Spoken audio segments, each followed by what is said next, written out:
When Americans think of the U.S. Constitution, we usually picture a finished document, well written, carefully signed, preserved under glass. But what we often forget is this: the Constitution wasn't written in a time of peace and confidence. It was written in a moment of fear.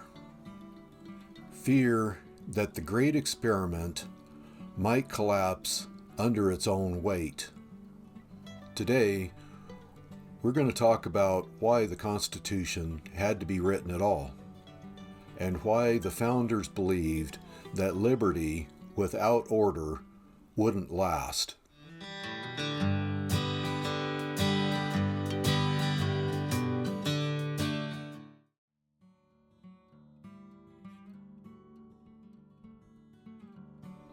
The American Revolution officially ended in 1783. The Americans had beaten the greatest empire on earth. But victory brought another problem. There was no king anymore. There was no central authority to hold the states together. America's first governing document was called the Articles of Confederation. It was written during the war when fear of tyranny was still fresh. So the Articles of Confederation created a very weak national government. No president, no national court, no power to tax, and no real way to enforce laws. Congress could ask the states for money, but the states could say no, and they often did.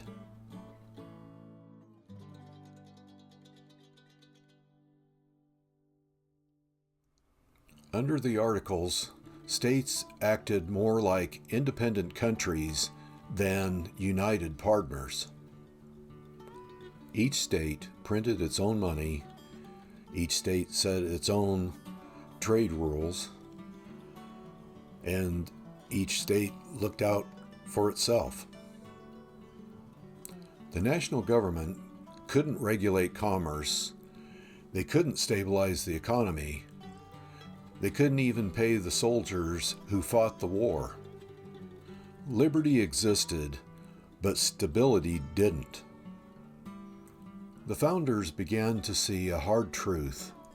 Freedom without structure leads to disorder.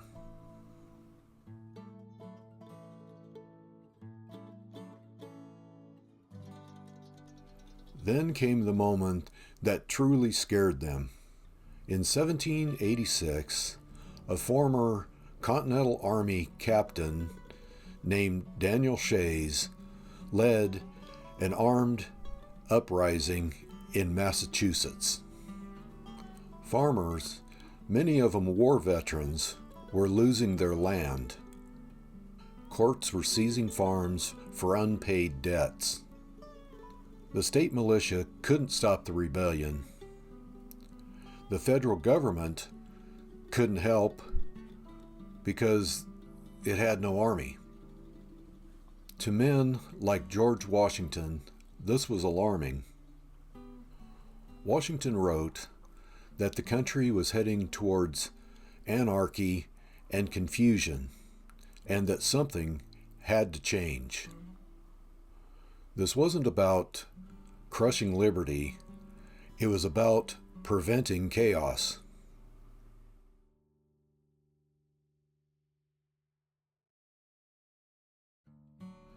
George Washington had already walked away from power once. He didn't want it again. But he believed in something worse than tyranny. He believed the United States might not survive at all. He believed the whole world was watching. If America failed, future generations would say that self-government doesn't work. That belief pulled him back into public service reluctantly.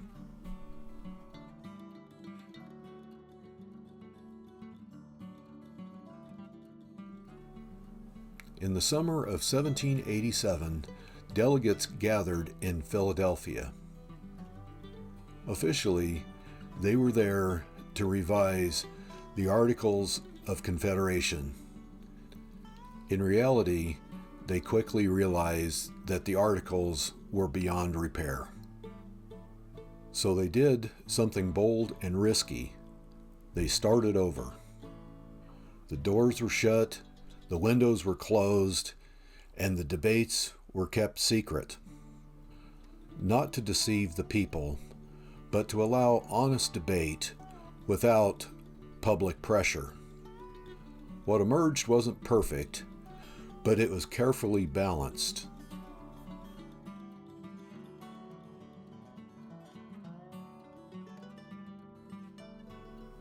The founders believed that liberty could not survive without virtue.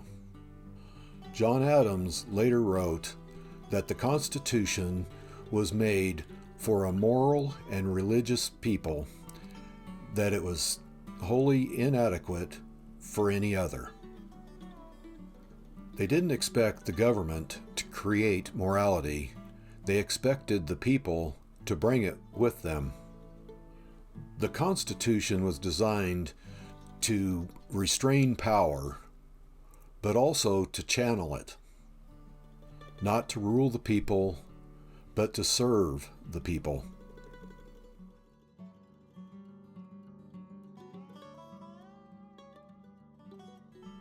The Constitution was born out of hard lessons, not theory, not ideology, but experience.